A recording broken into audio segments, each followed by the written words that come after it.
world is similar to yours in many ways, but very different in others. Luthor's new Justice League is not to be underestimated. Supervillains rule the planet. We were systematically destroyed by a group of superpowered beings known as the Crime Syndicate. Hey gang, now coming into stores today is the latest animated feature from Warner Bros. Home Entertainment and DC Comics. They were nice enough to send us a copy of Justice League, Crisis on Two Earths, so that we could take a look at it and let you guys know what we thought here at the Pop Culture Network. And to be honest with you, I love it. Now, it seems like every time they come out with a movie like Green Lantern First Flight or Wonder Woman, which is so great in every regard, there's always one like Superman Doomsday or Superman Batman Public Enemies, which are nice, and they're good films, but they kind of feel like they're lacking something.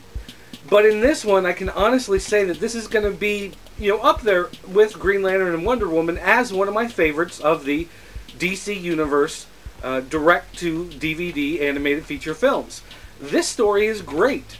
Now, granted, there's kind of this huge plot hole that you can drive a Mack truck through, but as far as the characters, the animation, the voices, even the music, everything about this is top-notch, and I really enjoyed this film.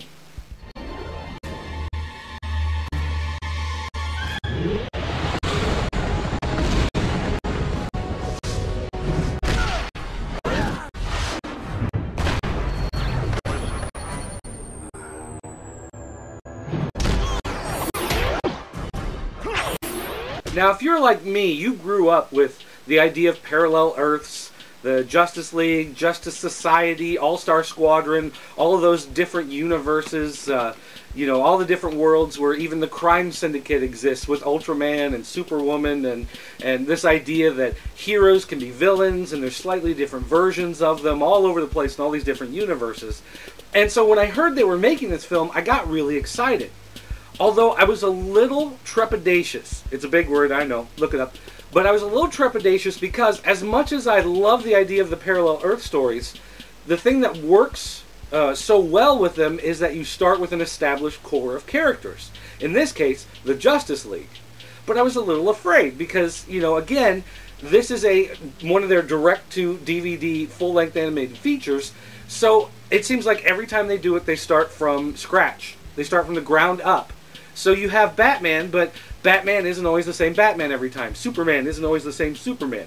It's not the Batman from the animated series. It's not the Superman from that animated series. It's not necessarily the Justice League characters from the Justice League animated series. So I was really kind of unsure how it was going to work out. Granted, they got really great actors. You've got guys like William Baldwin, Mark Harmon, Chris Noth, James Woods. These are big-time actors, real big-name stars doing the voices. Which, nothing against guys like, Clancy Brown or any of those regulars who bring out the voices of the characters. But I was a little unsure of how this Justice League was going to stack up with the Justice League that you come to know and expect.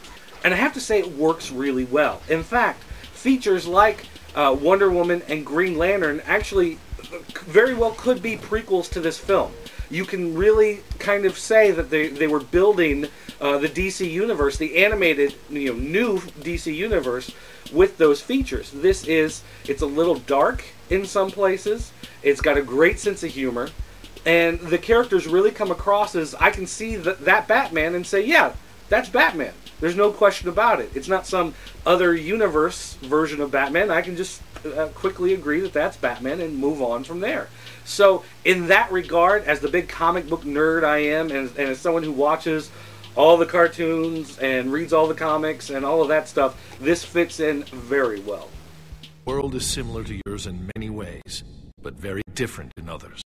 Oh, wait, don't tell me. On your world, you're the leader of the Justice League. As a matter of fact, I was. Past tense. I'm not just the leader of my world's Justice League. I'm its only surviving member. We were systematically destroyed by a group of superpowered beings known as the Crime Syndicate.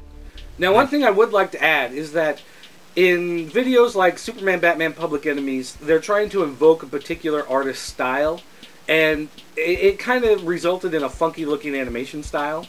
And when they did a story like Superman Doomsday, they had to chuck so much of that story out because they just didn't have time to cover it, and they didn't have time to give you all the backstory. So those films, for me, felt a little bit lacking for one reason or another.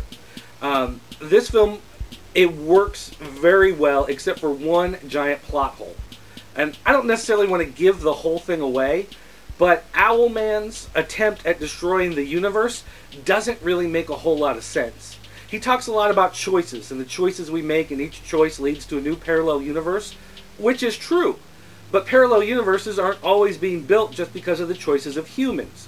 Random chance, luck of the draw, coincidences, those things can lead to other parallel universes where things that just spontaneously seem to happen just spontaneously didn't happen. So as far as the logic of that story goes, I think Dwayne McDuffie kind of missed the point in some of the plot he was working on here. But again, if you're looking at a movie like this and saying that the biggest problem is some existential theory about whether or not parallel universes are dependent upon human interaction and the choices we make, that says a lot about how good it actually is that you can get to that point to nitpick like a giant freaking comic book nerd.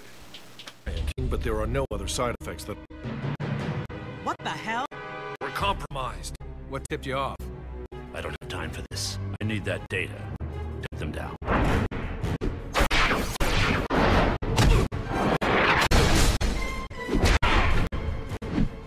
That'll be enough of that.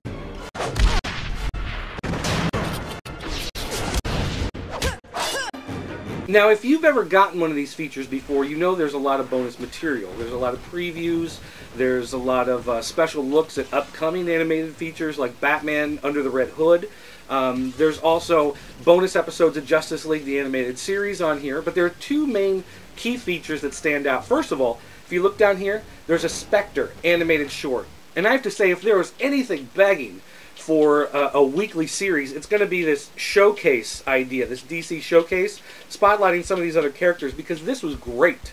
The whole idea of the Spectre series is that it's set in the 70s. They use 70s lingo, they have 70s fashions, they drive 70s cars, the music is from the 70s, and they actually animated it with little scratches in the film, make it look like it's from the 70s. It's great. I loved every moment of it.